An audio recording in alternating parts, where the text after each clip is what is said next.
Actually गाड़ी ना 2 महीने। सो सबसे पहले कॉन्ग्रेचुलेशन ट्रेलर को लेके। ट्रेलर से बात करने से पहले मैं जानना चाहूँगा, इसकी नॉवेल ऑलरेडी बन चुकी है जो फॉरेन में बुक किताब पे आधारित है पूरी। आप लोगों ने कितनी रिसर्च की, उस किताब को पूरा पढ़ा, क्या रिसर्च की जब आपको पता चला that you guys are going to do this show? बिल्कुल भी नहीं पढ़ा, क्योंकि मुझे नहीं लगता कि उसकी ज़रूरत थी। मैंने सिर्फ सिनॉप्सिस पढ़े थोड़े बहुत ऑनलाइन, लेकिन राइट। विशाल सर हमेशा जब भी अडेप्ट करते हैं तो वो वहाँ से एसेंस लेते हैं, लेकिन उनकी दुनिया ही अलग होती है, उनके कैरेक्टर अलग होते हैं। हमें इंडियन कॉन्टेक्स्ट में अडेप्ट करना था, इंडियन ये जो कैरेक्टर्स हैं उसमें घुसना था। तो मुझे लगता है उसको समझने के लिए फिर अगर हम वो पढ़ लेते तो कहीं ना कहीं कुछ ना कुछ हमें कन्फ्यूजन हो जाता, या हम बोलते हैं ना कि एक ही साथ दो नाव में पैर रख रहे होते। तो आई थिंक एक अच्छा था कि एक ही उसमें स्थिर होकर हमने इसमें कॉन्सेंट्रेट किया, और आपको पता है कि विशाल सर कर रहे हैं तो उनकी यस। कहानी, उनकी राइटिंग, उनका तरीका, उस कैरेक्टर को समझना ज़्यादा इंटरेस्टिंग था। और जब हमने स्क्रिप्ट पढ़ी तभी इतनी इंटरेस्टिंग थी कि मैंने कहा इस पे घुसते हैं ज़्यादा। एंड क्योंकि ये मर्डर मिस्ट्री है ना, तो वो जो बुक के कैरेक्टर्स हैं और जो दुनिया है वो अलग है। और उसमें वो, तो मुझे ऐसा लगता है कि वो है इस बुक पे आधारित, लेकिन ये ऐसे दो अलग अलग कहानियाँ लगेंगी, क्योंकि दोनों इस अपने शो के किरदार बहुत ही ऐसे अलग हैं। क्योंकि वो ना वेस्टर्न कल्चर से इंस्पायर्ड है, राइट। राइट। उनके जो कैरेक्टर्स हैं वो बहुत ही वेस्टर्न है। अब यहाँ पे आप चार्ली को देख रहे हैं ऐसे हिमाचली टोपी पहन के, तो ये तो बहुत ही इंडियन डिटेक्टिव बन चुकी है। तो जब विशाल सर अडाप्ट कर रहे थे तो वो ऐसा नहीं लगा था कि नहीं ये बुक पढ़नी बहुत ज़रूरी है इस इन किरदारों को समझने के लिए, क्योंकि विशाल सर अडाप्ट कर रहे थे और वो सब कैरेक्टर्स इतने देसी कैरेक्टर्स हो गए थे हिमाचल में रहने वाले, जैसे कि अपने रिपोर्टर हैं इनका अगर आप देखेंगे। अब जैसे ये बात करते हैं कि जैसे ये बात करते हैं अपने सीताराम आज बिष्ट वो सीताराम, हिमाचली आपको फुल लगता है एक्शन कि में। आगथा क्रिस्टी की बुक में तो वो सीताराम बिष्ट जैसा कैरेक्टर होगा? तो वो मतलब कैरेक्टर ही ऐसे नहीं बात है वहाँ करने उस वाला। बुक में ना। वो वहाँ पे सिर्फ वो रेफरेंसेस हैं उस कैरेक्टर को। I okay. Think it's not the complete book. It's on to the book, but यहाँ बहुत चेंजेस किए गए हैं, तो आई थिंक उस हिसाब से हमें इस दुनिया पे और ज़्यादा अगर फोकस किसी करना ने पड़ेगा। बुक पढ़ी है और उनको हाँ। लगता है कि हाँ हमने तो बुक पढ़ी है और हम सब जानते हैं और चार्ली चोपड़ा तो हमें पता ही होगा, यू आर नहीं, कम्प्लीटली रॉन्ग। आप जब शो देखेंगे आपको बहुत सारे सरप्राइजेस भी मिलेंगे और आप नहीं जान पाएंगे कि हत्यारा कौन है। मतलब हाँ, वो तो पता ही नहीं चलेगा। और यस। पता भी चल भी जाए तो उसने कैसे किया है, क्या किया है, वो ज़्यादा इंटरेस्टिंग चीज़ होती है। जिस तरीके से जो और जो डिटेक्टिव के दिमाग में चल रही है कहानी, वो ज़्यादा इंटरेस्टिंग है जो देखने के लिए। कितना चैलेंजिंग रहा आप लोगों के लिए इस शो को करना, क्योंकि हम लोग जहाँ तक ट्रेलर देख रहे हैं काफ़ी खूबसूरत लोकेशन है, तो कितना एंजॉय किया और कितना चैलेंजिंग रहा आपके लिए? चैलेंजिंग तो कोल्ड ही था, बहुत बर्फ ठंडी, मैंने कभी नहीं किया जहाँ है ऐसा। कोल्ड मतलब इतनी माइनस इतनी थ्री बर्फ में होती थी पता है। आप कदम रख रहे हो और अगले टाइम बर्फ यहाँ तक होगी, इसलिए लोग स्लिप हो रहे हैं, हम एक दूसरे को पकड़ पकड़ के अपने मार्ग पे जा रहे हैं, और सीन कहीं के पे भी बीच में फिसल जाते थे। सीन के बीच में फिसल रहे हैं। तो और इतनी ठंडी में स्नो में जब आप शूटिंग कर रहे होते हो तो लोगों को लगता है कितना सुंदर है, वाओ। हमारे लोग इंस्टा स्टोरी में रिप्लाई कर रहे हैं कि सो लकी, सो ब्यूटीफुल। पर नहीं होता है, 12 घंटे आप खड़े हैं वहाँ। मतलब हमारे सामने सामने टूरिस्ट वहाँ आके 1 घंटा जल्दी जल्दी सेल्फी खींच के भाग रहे थे। तो हम लोग तो हमारी 12 घंटे हाथ पैर मेरे एकदम मतलब नम हो गए थे कि मैं कैसे यहाँ पे। पर तब आपको कंसंट्रेशन अपनी लानी पड़ती है, आप जितनी भी आपके एक्सरसाइजेज है, एनर्जी है। अरे तुम्हें याद है और जब तो हम शूट कर रहे हैं तो बीच में उनका ना एक छोटा सा कमरा था, वहाँ पे ना हम हीटर लगाया हुआ था कि जब एक ही नहीं है हीटर है तो उसमें, वहाँ हम पे। सब बैठे हुए अब हैं। सोचो हम शूट कर रहे हैं, हमने बूट्स जो स्नो बूट्स हैं वो पहने हैं, और वहाँ जाके ना बूट्स के ऑब्वियसली अंदर हमने सॉक्स वगैरह पहनी है।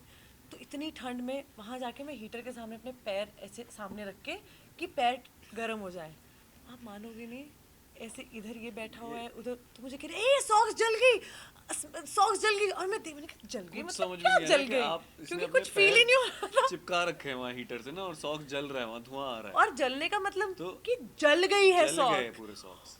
और वो क्योंकि हमने 3-4 लेयर्स पहनी थी तो पहली 2 लेयर सॉक्स की जल गई और मुझे कुछ फील नहीं हो रहा है कि सॉक्स ही जल गई हैं। तो वो मतलब आई थिंक हम इतनी ठंड में शूट कर रहे हैं बट कि देन फिर लेकिन वो एनर्जी जो आप जब आप देखेंगे फिर कि विशाल सर और तसदुक हुसैन और सब जल्दी जल्दी हमसे पहले वहाँ पहाड़ चढ़ गए, और मतलब बर्फ़ में कुछ भी उनको प्रॉब्लम नहीं हो रही, तो फिर हम क्या है, मतलब हम क्यों ऐसे कंप्लेन कर सकते हैं। पर मज़ा तो आया था, मतलब एक तरीके से एंड ऑफ द डे बोले तो वो एडवेंचर होता है कि पूरी यूनिट साथ में ऐसे बैठती कोई है। वो हम कंप्लेन नहीं कर रहे हैं, यही बातें होती है ना शूट के बाद आके हम अपने कैरेक्टर्स के बारे में थोड़ा ना आके दोस्तों को बताएंगे, कुछ समझ में नहीं आएगा, मैं बोलूँगी पता है मेरे कैरेक्टर के साथ ये उनको कुछ और आप बताना भी नहीं चाहते हो क्योंकि आप चाहते हो कि वो शो देखें। यही तो कहानियाँ होती हैं बताने के लिए ना, कि वहाँ पे गई मेरी सॉक्स जल गई पता है। सो जब ये सब हो रहा था और इतनी ठंड थी तो I think we were enjoying that as well, और यही चैलेंजेस थे, तो ये सब मिक्स हो गया चैलेंज और एंजॉयमेंट। विशाल सर की अगर हम बात करें, उनका विजन क्या था इस चार्ली को लेके? उनका कोई जब स्क्रिप्ट नरेशन हुई कब उन्होंने कुछ कहा कि हाँ ये विजन है मेरा? क्योंकि हम देखते हैं अगर हैदर जैसी मूवी इतनी सुपर डुपर हिट हो सकती है और ये फिर आप अगर कुछ बताना चाहोगे उनका विजन क्या था इस चीज़ को लेके? जब स्क्रिप्ट पढ़ी थी ना, तो ऐसा नहीं है कि ऑब्वियसली स्क्रिप्ट से ही पढ़कर ही आपको दुनिया कहीं ना कहीं समझ आ जाती है कि अच्छा ये दुनिया है जो दिखा रहे हैं, लेकिन वो क्या बनने वाली है वो किसी को नहीं पता चलता है। वो जब आप सेट पे जाते हो, आप जब वो माहौल में होते हो, आप अपने शायद कपड़ों के बारे में आपको फिर भी पता हो, लेकिन जब आपके बाकी किरदार उनके कॉस्ट्यूम में आते हैं तब आपको समझ में आता है कि ओह ये होने वाला है। तो वो हमेशा नयापन तो सेट पे जाके ही आपको समझ में आता है कि अच्छा ये कहानी का भी ये फील है। तब भी पूरी तरह नहीं, जो कैमरा में कैप्चर हो रहा है, ऐसे यही जैसे आप शूट कर रहे हैं अब इस कैमरा में जैसे कैप्चर हो रहा है, अभी कोई फिल्मी कैमरा आ जाएगा तो वो इसी सीन को कैसे कैप्चर करेगा, हमारी बात तो वो बिल्कुल आपको नहीं पता चलता है ना। वो सिर्फ जब आप शूट कर लेते हैं तब बाद आपको में जब लगता है दिखता यार ये क्या शूट किया है इन्होंने, कैसे दिखाया है। वही सेम पहाड़ में अपने फ़ोन से क्लिक कर लूँ, वही तसद्दुक हुसैन ने हमारे शो में जब शूट किया है तो वो अपने फ़ोन के कैमरा में जो हुआ है और उनके फ़ोन और उनके कैमरा में जो है वो बिल्कुल अलग चीज़ें होती है। तो वो जब पूरी तरह बन जाता है ना तभी आपको वो दुनिया समझ में आती है कि अरे हम इस दुनिया में इस दुनिया का हिस्सा वही थे। तो ट्रेलर देखने के बाद भी तब समझ में आया कि अच्छा ये हमारा शो मतलब क्योंकि आप जब शूट करो तो इतना उसमें घुसे हुए होते हो और इतने उस जगह में जैसे हम ठंड में हैं और इस हर तरीके से अपने कैरेक्टर में हम अपना अपना पार्ट निभाते हैं जितने अच्छे से हम कर सके। तसद्दुक हुसैन अपना शूट करते हैं, हर डिपार्टमेंट अपना अपना काम करता है। विजन एक आदमी का होता है और वो विजन जब सब साथ में चीज़ें बैठती हैं तब दिखता है कि ओह अच्छा ये तो सर ऐसा दिखा रहे हैं, ये जोक तो ऐसे आने वाला है, ये सीरियसनेस ऐसी आ रही है, धुएं के साथ जब वो फिगर आएगा सामने तो ये ऐसे आ रहा है। और वो आप लोगों ने ट्रेलर में भी देखा होगा इतना सुंदर, मतलब मैं खुद वहाँ उन लोकेशन में था लेकिन जब मैंने वहाँ देखा तो मैंने बोला अरे यार क्या लग रहा है ये तो। बट हाँ आई थिंक विजन जो होती है आई थिंक वो बाद में ही पता चलती है एंड में। सपोर्टिंग एक्टर की बात करें, हमने ट्रेलर में देखा बॉलीवुड के काफ़ी दिग्गज कलाकार दिखाई दिए, तो कैसा केमिस्ट्री रहा ऑन सेट पे, कितना एंजॉय किया? बहुत मज़ा आया यार, मतलब ये तो सिर्फ सपना ही था कि इन जितने भी आप जिनकी बात कर रहे हैं इनमें से एक के साथ भी किसी फिल्म में काम करने का मौका मिले तो ऐसा लगता है कि अरे यार पता है मैंने नसीब सर के साथ शूट किया या नीना मैम के साथ शूट किया। अब इसमें सबके साथ शूट किया तो आप सोचो कि जिस मैं तो जिस हम एक्चुअली जिस फैमिलीज़ या बैकग्राउंड से आते हैं, हम तो ऐसे एज सच कोई दिस नो फिल्मी बैकग्राउंड या ऐसा कुछ नहीं है कि हाँ पता ही है कि जाके इन लोगों से काम करना है या पापा हैं जो फिल्म प्रोड्यूस कर देंगे और इन सबको ले आएंगे। तो हमारे लिए तो ये ऐसा था कि ये क्या हो रहा है लाइफ में कि इन सबके साथ एक साथ ऐसे काम करने का मौका मिलेगा। तो ये बहुत ही ऐसे सपने जैसा था। डर बहुत लग रहा था शुरुआत में कि जब जनरली आप कोई भी फिल्म देखते हैं और उसमें जब नसीर सर आ जाते हैं तो आप कहीं और नहीं देख पाते हैं, आप नसीर सर को देख रहे होते हैं या नीना मैम को देख रहे होते हैं। तो जब यहाँ पे जब सीन्स थे जहाँ पे सब साथ में है तो ऐसा लगता था हमें कौन देखेगा यू नो कि इतने लायक कर लें अपना कैरेक्टर पे काम कर लें कि जब हम कुछ बोल रहे हैं तो लोग हमारी तरफ भी, तो वो डर था हम एज यंग एक्टर्स जिन्होंने उनका काम इतने सालों से देखा है और फैंस हैं उनके। तो ये we were very happy that मतलब वी गॉट टू वर्क। वही जैसे हमें कहने का हम यंग एक्टर हम सब बड़े हुए हैं उनको देख के ना, इतना कुछ सीखा है ऑलरेडी देख के। जब आप वहाँ पहुँच जाते हैं तो फिर ऐसा लगता है कि आप बस इनके साथ टाइम स्पेंड कर लेते हैं, उसी में बहुत मिल जाएगा हमें। जो होता भी है आप बस उनकी कहानियाँ सुन लो कि उन्होंने मंडी में क्या किया था, उन्होंने उस फिल्म में क्या किया था, आप 80s में जब ये फिल्म हो रही थी उसी से इतना कुछ सीखने को मिल जाता है। और ये सब के सब इतने ईजी, मतलब आप गुलशन ग्रोवर सर को मिल रहे हैं बैड मैन, लेकिन वो लाइफ में इतने अच्छे जेंटलमैन हैं। लारा दत्ता से लेके चंदन रॉय, इवन यंग एक्टर्स, इतनी सुंदर एनर्जी थी हर तरह की। क्या हो गया? नहीं मैं जो तू बोल रहा है मैं सोच रही थी ये उस एनर्जी में चली गई। तो इतनी सुंदर एनर्जी थी, सब तरह के एक्टर्स थे हमारे पास। तो आई थिंक मेरे लिए तो सबसे ज़्यादा आई थिंक हम सबके लिए एक one of the most beautiful ensemble रहा है ये, to be on set with some and with the captain of the ship Vishal Bhardwaj जैसे डायरेक्टर के साथ। मैं आपकी लास्ट थ्री एक्टिंग की मैं बात करूँ 83 से शुरुआत करता हूँ 83 jubilee and now this if I talk about those three characters three different characters three different craft in acting 83 jubilee और ये ये इसका मैंने ट्रेलर देखा 83 मैंने मूवी देखी जुबली मैंने पूरी सीरीज देखी ग्रहण तीन देखा है अलग-अलग ग्रहण ग्रहण अरे ये यार। तीन की मैं बात करता हूँ इसमें जो क्राफ्ट एक्टिंग क्राफ्ट काफ़ी डिफरेंट लग रहा है how you are planning for your future and तीनों कैरेक्टर्स की मैं थोड़ा थोड़ा जानना चाहूँगा how you have plan for दो ऑल थ्री कैरेक्टर्स मुझे तो पता ही नहीं था ना कि एक के बाद एक ऐसे कैरेक्टर्स करने को मिलेंगे, तो जब उस वक्त जो मिला उसी में जितना कर पाई वो कर पाई। एक्चुअली मैं ग्रहण की भी बात करूँगी, क्योंकि ग्रहण में भी मैं जैसे Charlie Chopra is also a Punjabi character, Chandigarh से बिलोंग करती है। ग्रहण में भी I played a Punjabi character, लेकिन ग्रहण की मनु और चार्ली चोपड़ा ये दोनों बहुत अलग हैं, जबकि दोनों पंजाबी हैं। फिर नीलोफर तो अपनी बहुत ही अलग है नीलोफर तो एक बहुत ही खूबसूरत एक्सपीरियंस रहा है। इवन मनु ग्रहण का एक्सपीरियंस वाज, अगर आपने नहीं देखा आप ज़रूर देखिए, आपको बहुत पसंद आएगा। एक्चुअली मुझे बहुत सारे जर्नलिस्ट ने स्पेसिफिकली मनु के बारे में, उनको इतना पसंद आया। तो जब मनु, सबसे पहले OTT एक्सपीरियंस मेरा मनु का ही था, ग्रहण का। And I am so glad कि रंजन चंदेल जो हमारे डायरेक्टर हैं वो कर रहे थे डायरेक्ट, क्योंकि वो इतना खूबसूरत एक्सपीरियंस था। वो इतनी प्यारी सी इनोसेंट सी लड़की है, तो जब आप वो कैरेक्टर, जब मेरे साथ क्या होता है, जो मुझे समझ में आया अपने बारे में, कि जब मैं कोई कैरेक्टर प्ले कर रही होती हूँ ना, आप बेसिकली कैरेक्टर क्या होता है, इंसान ही है ना। राइट चार्ली चोपड़ा इंसान है एक, है ना, तो आप सिर्फ दूसरे इंसान को समझने की कोशिश कर रहे हो कि ये ऐसी है क्यों है। आपको उसकी पूरी ज़िंदगी मतलब स्क्रिप्ट मिल जाती है कि ये ऐसे ऐसे ऐसे ऐसे करती है, लेकिन आप समझने की कोशिश करते हैं कि ये क्यों करती है, ये सब कौन है ये। इट्स लाइक जैसे आपको कोई दोस्त बनता है नया नया, आप जितना उससे मिलते रहे आपको ना उसके बारे में और जानने को मौका मिलता रहता है कि वो मेरा दोस्त ऐसा है क्यों है, उसकी फैमिली ये वो। ऐसे जब हम अपने किरदार निभाते हैं, हम उनको जान रहे होते हैं। तो एक तरह से मैं इन लोगों को इतना जान चुकी हूँ कि मनु, नीलोफर, चार्ली चोपड़ा मेरे ना भी ये जैसे दोस्त से हैं जिनको मैं जानती हूँ। तो जब वो कैरेक्टर्स प्ले करते हैं ना, तो वो उस वक्त आपको नहीं समझ में आता, लेकिन कहीं ना वो आप में भी थोड़े बस जाते हैं। जैसे आपको कोई दोस्त बन जाए जिसका जो वो किसी तरीके से जैसे बहुत गालियाँ निकालता है, थोड़े वक्त बाद आपके मुंह से थोड़ी थोड़ी गालियाँ निकलनी शुरू हो जाए, क्योंकि आप इतना वक्त उससे बिताते हैं। ऐसे ही चार्ली जब मनु कर रही थी या जुबली की, तो उसमें भी ना वैसे वैसे होने लग गई थी। अब चार्ली की है तो उस मज़े में हूँ। अब जब देखती हूँ तब समझ में आता है कि हाँ, ये तीन कैरेक्टर्स एक दूसरे से कितने अलग हैं, क्योंकि जब मैं इनके बारे में सोचती हूँ तो मेरे लिए तीन अलग अलग दोस्त हैं। ऐसे नहीं लगता कि हाँ यार ये दोनों बड़े एक जैसे हैं। तो मेरा फील वैसे ही इन तीनों के साथ अलग अलग सा है। बट ये किरदार की मैं बात करूँ जिस तरह आपने कहा, तो लास्ट सीन तो मैंने देखा ट्रेलर में ये किरदार का सबसे खास बात क्या था, और कोई ऐसी चीज़ जो आपकी जो रियल किरदार है एज यू आर उससे मैच खाती हो, या फिर कुछ अगर लास्ट क्वेश्चन तो वो पेंट मतलब वो गालियाँ हाँ, तो मैं एक वही कहने वाली थी कि जैसे ना चार्ली और मैं, हम दोनों में एक बात है कि क्योंकि पंजाबी हैं तो गालियाँ तो हैं ही, है ना, लेकिन अच्छा नहीं लगता गालियाँ निकालना। तो हमेशा कभी भी मैं पर्सनली कभी पूरी गाली नहीं निकाल पाती, मैं पहन दी यहीं पे ख़त्म हो जाती है। चार्ली भी कभी गाली नहीं निकालती है, उसकी आप पूरे शो में जितनी भी गालियाँ हैं वो गालियाँ नहीं है, उसका मेन एक गाली है पहन दी लक्कड़।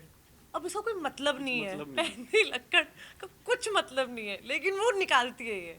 तो इसके साथ में ये ज़रूर वो एक तो ये चंडीगढ़ से है, मैं भी चंडीगढ़ से हूँ। जब और शो में ना एक चीज़ जो है जो पहले कभी भी नहीं हुई इंडिया में, कि फोर्थ वॉल ब्रेक करना। फोर्थ वॉल ब्रेक करने का मतलब होता है कि आप चलते सीन में ऑडियंस से बात करते हैं।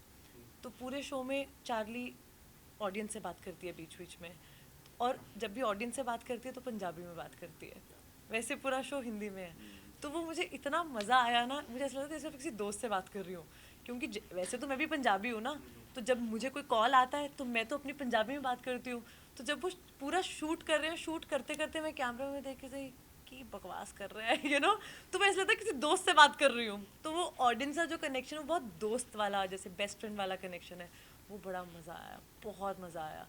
तो इन चीज़ों से बहुत मैं रिलेट करती हूँ चार्ली से, बहुत छोटी छोटी चीज़ें हैं लेकिन जाते जाते लास्टली आपसे हिंदी में शॉर्ट मैसेज एंड आपसे पंजाबी में शॉर्ट मैसेज ऑडियंस के लिए। मैं अपने पहाड़ी एक्सेंट में करता हूँ ना। हाँ सीताराम बिष्ट के please. Sitaram Bisht actually local Himachali. अरे आपने प्रियांशु को ऐसा पहले नहीं देखा होगा जैसे वो इस शो में है, हाँ, ऐसे एक बहुत ही लाउड loud, जर्नलिस्ट। और मैं हमेशा वैसे तो आराम से बात करने वाला आदमी हूँ, लेकिन जब इसमें जब बात आई तो अब वो कैरेक्टर ही वैसा है, जर्नलिस्ट है। आप लोग भी जानते हैं कि हम खबरों के लिए अगर भागना होता है या कहीं अगर नदी के किनारे कहीं से रिपोर्टिंग चल रही है तो वो लाउड होकर बात करता है। तो मैं उसी में करता हूँ, बोलूँगा कि एक सेकंड।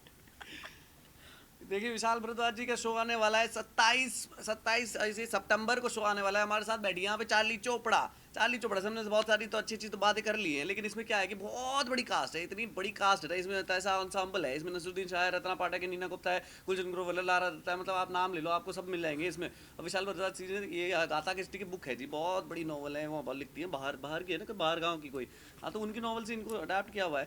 ये सोनी लिव में आ जाएगा 27 फरवरी को। सॉरी देखो टिकट ही गलत बोल दी मैंने, बोलते सितंबर में आने वाला है। तो ये तो देखना बहुत ज़रूरी हो जाता है ना, मतलब आप अगर जाने ना जाने, लेकिन डिटेक्टिव की कहानी है जो इतनी मज़ेदार होने वाली ना, और इसमें ये सीताराम बिष्ट का कैरेक्टर आपको इतनी अच्छी अच्छी खबरें दिखाएगा ना कि आप बोलोगे कि भैया और देखना है मुझे तो। पर 6 एपिसोड है सिर्फ, क्या कहते हो आप चार्ली चोपड़ा? बहुत छेती खत्म हो जाएंगे 6 एपिसोड, 30-35 40 मिनट के एपिसोड है। ਤੁਸੀਂ ਇੱਕ ਵਾਰੀ देखना शुरू करोगे, देखते रहोगे और एक ही रात से ख़त्म हो जाएंगे। प्लीज़ जाके देखियो। मैं चार्ली चोपड़ा चंडीगढ़ तो कोशिश कर रही हूँ अपने मंगेतर ਨੂੰ बचाਉਣ ਦੀ, पर पता नहीं कौन है कातिल, किन्ने ब्रिगेडियर रावत तक खून किया है, कुछ समझ नहीं आ रहा है। पता लगा लेंगे, आप बस आ जाओ हमारे साथ। तो ये तो ਤੁਸੀਂ शो ਇੱਕ देख ਵਾਰੀ लो, ਆ हम ਕੇ बस 27 सितंबर ਨੂੰ हाँ जी। ਇੱਕ ਵਾਰੀ ਜਾ ਕੇ ਚਾਰਲੀ ਚੋਪੜਾ ਸੋਨੀ ਲਿਵ ਤੇ ਦੇਖ ਲਿਓ, ਸ਼ਾਇਦ ਤੁਹਾਡੇ ਨਾਲ ਸਾਨੂੰ ਵੀ ਪਤਾ ਚੱਲ ਜਾਏ ਕਿ ब्रिगेडियर रावत का कातिल है कौन। और हाँ, जे तुहानू कोई होर तुसी केस वगैरह सॉल्व करवाना है तो प्लीज़ कॉन्टैक्ट करो मैनू ते सीताराम बिष्ट नू। और एक गल याद रखियो, केस जिन्ना मुश्किल फीस उन्नी घट। है जी। Thank you so much and all the best. Thank you जी, थैंक यू। so much। ठीक है तो कम है। वही तो कह रही हूँ। So nice. सॉरी एक सेकंड ये रख लो। नो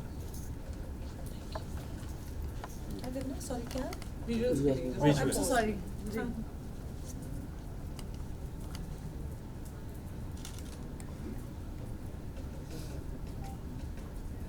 तो क्या मैम? या मैम लोग मैम लुक हियर।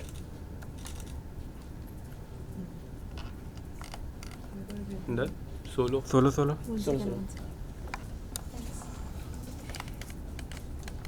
या मैम लोग तो क्या मैम?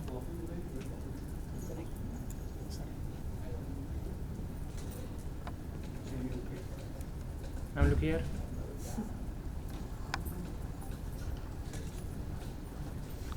थैंक यू जी। प्लीज़ देखना 27 सितंबर को Charlie Chopra.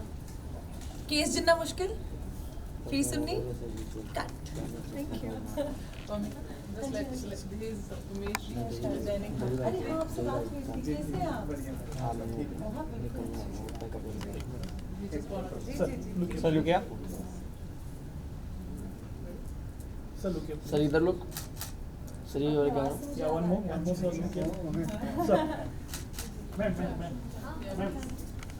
Thank you sir look here. Sir look here. Thank you sir. तो मैम हम शुरू करते हैं चार्ली चोपड़ा, जो बहुत जल्द OTT प्लेटफॉर्म पे हमें देखने को मिलेंगे। आपका हमने ट्रेलर देखा, बहुत यूनिक कैरेक्टर है, तो हम कैरेक्टर से स्टार्ट करते हैं। कैसा आपका कैरेक्टर है, क्या कुछ बताना चाहें आप ऑडियंस को? आप एक नॉर्मल हाउसवाइफ का कैरेक्टर है, जो गुलशन ग्रोवर हैं जो रोल कर रहे हैं, उनके जो भाई हैं जो ललित परमू रोल कर रहे हैं, उनकी वाइफ का रोल है। आई एम अ डॉक्टर और मेरा एक बेटा है और हमारा काफ़ी दोस्ती है, जैसे चार्ली से सबसे बड़ी दोस्ती है क्योंकि हम सब एक काइंड ऑफ कम्युनिटी में रहते हैं। नॉट चार्ली बट जो बाकी कैरेक्टर्स हैं, हम काफ़ी एक दूसरे से मिलते हैं, डिनर विनर पे मिलते हैं, तो एक दूसरे को जानते हैं। तो ऐसा कैरेक्टर और ऐसी फीलिंग आती थी शूटिंग के टाइम, बिकॉज हम वैसे भी एक दूसरे को जानते थे, तो मज़ा आता था।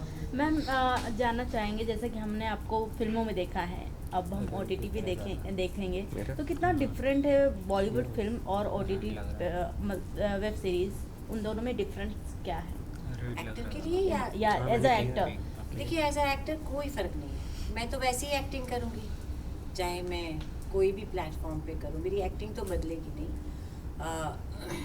एक्टिंग सिर्फ थिएटर में बदलती है, थिएटर और फिल्म मीडिया में, बाकी एक्टिंग कहीं नहीं बदलती है, तो उसमें कोई हमको एक्टरों को कोई फ़र्क नहीं पड़ता। सो मैम एज एन ये जॉनर की हम बात करें, ये एक किताब पे आधारित है, जो किताब काफ़ी लोगों ने जो इंग्लिश ऑडियंस है उन्होंने पढ़ी है इस किताब को, तो इसमें उस किताब से कुछ अलग हमने देखने मिलेगा कि सेम एज इट इज़ जो किताब पे आधारित है नहीं, उस बहुत पे अलग, बहुत अलग तरीके से अडेप्ट की है, तो बहुत कुछ अलग मिलेगा।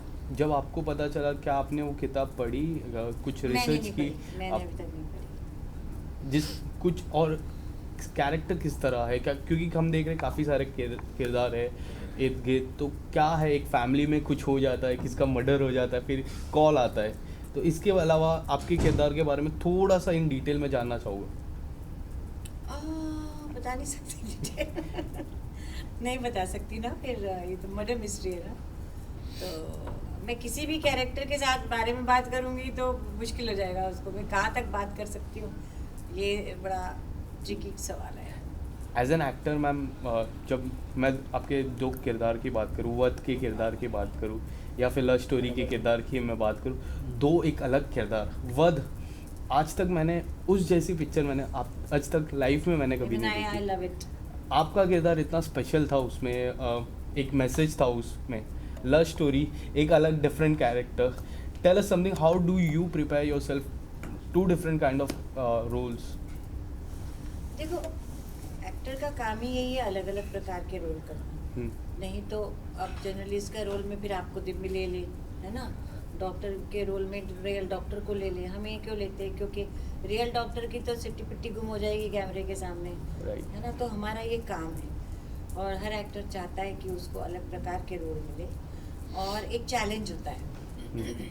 Love stories was a challenge for me, right, what was not a big challenge because it was my age group kind of a thing, but lust story and the content was such that it was a challenge for me, तो उसके लिए जब prepare करते तो मज़ा आता है। do you go through with the whole script when the script comes to you? Yeah.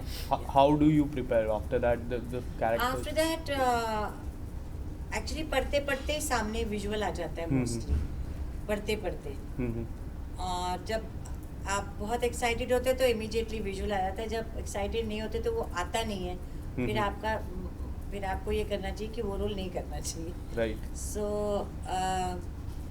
Nothing, I just think of the costume, think of the character, and focus when I'm shooting, listen to the co-actors' dialogues and mean my dialogues. काम खत्म, और क्या होता है काम acting का। And बधाई भी मैं ऐड कर लेता हूँ उस लिस्ट में, जो लिस्ट गोज ऑन होती है। Is there anything that you always love to do as an actor? हम देखते हैं बधाई हो, लव स्टोरी एंड वध, अभी तो बहुत आ रहा है, बहुत सारे 6-7 प्रोजेक्ट रेडी है। किस कोई ऐसा प्रोजेक्ट जो आप शेयर करना चाहो, it's very close to your heart? सभी हैं, जैसे मैंने एक फिल्म की है बा, हार्दिक गज्जर की फिल्म है बा, उसमें मैंने गुजराती औरत का रोल किया है, हिंदी की फिल्म है, और उसमें डॉग के साथ किया है, बहुत इमोशनल पिक्चर है वो, मेरे लिए बहुत क्लोज है। फिर मैंने एक बहुत अच्छी फिर से डॉग के साथ पिक्चर की है, डॉग्स नॉट अलाउड, नॉट में क्रॉस है, वो उसमें मैंने गोवन औरत का रोल किया है, वो भी डॉग के साथ किया है। और एक मेरी बड़ी फेवरेट फिल्म मैंने कर चुकी हूँ, अभी आएगी, कॉल साबुन, right, on Amazon, it's Amazon production, where I played a very different character who's always laughing, full of life, you know, वो एक हंसी हंसती है तो बस हंसती चली जाती है ना, दैट काइंड ऑफ कैरेक्टर, वो मुझे बड़ा पसंद है, पंजाबी वुमन का कैरेक्टर। तो ऐसे अलग अलग बहुत कैरेक्टर्स मैं कर रही हूँ। कोई ऐसा किरदार जो आप अब तक नहीं किया हो और हाँ, करना मैं चाहते हो? एक्शन करना चाहती हूँ। कौन सा ऐसा हीरो होगा जिसके साथ एक्शन करना आप पसंद करोगे? तो जिनके साथ मैं पसंद करूंगी वो मुझे मेरे साथ करना पसंद नहीं करेंगी। फिर भी किसके साथ? शाहरुख खान। क्या बात है, शाहरुख सर के साथ। हाँ, मैं उनसे बहुत बड़ी नहीं हूँ, मतलब मैं उनसे 20 साल बड़ी नहीं हूँ, तो कर सकते हैं। ओके मैम, सो लास्टली दर्शकों को जाते जाते एक छोटा सा मैसेज चार्ली चोपड़ा के। देखिए, चार्ली चोपड़ा आ रही है 27 सितंबर। 27 को सुबह से आ जाएगी, कब से आएगी? 26 को 12 बजे से आ जाती है। 26 को रात को 12 बजे। 12 ये बड़ा इम्पोर्टेंट सवाल है। 26 को रात को 12 बजे से आ जाएगी। सोनी लिव पैसे दे के आता है या फ्री में आता है? पैसे दे। ये बड़ा इम्पोर्टेंट है लोगों को जानना, Right. For are publicity. पैसे दे। कितना सब्सक्रिप्शन है ये बताना बहुत जरूरी है। सो 200 रुपये समझो, 200 रुपये पर मंथ है सोनी लिव, जिसमें और भी अच्छे प्रोग्राम आते हैं। तो आप सब्सक्राइब कर लीजिए, 200 रुपया महीना, और आप सारे प्रोग्राम देख सकते हैं। हमारा प्रोग्राम 27 से देख सकते हैं, और मुझे लगता है कि एक बार शुरू करोगे तो 6 के 6 एपिसोड देख लोगे, फिर सुबह लेट उठोगे, ऐसा मुझे लगता है। तो देख लीजिएगा। Thank you so much. Thank you ma'am. You know you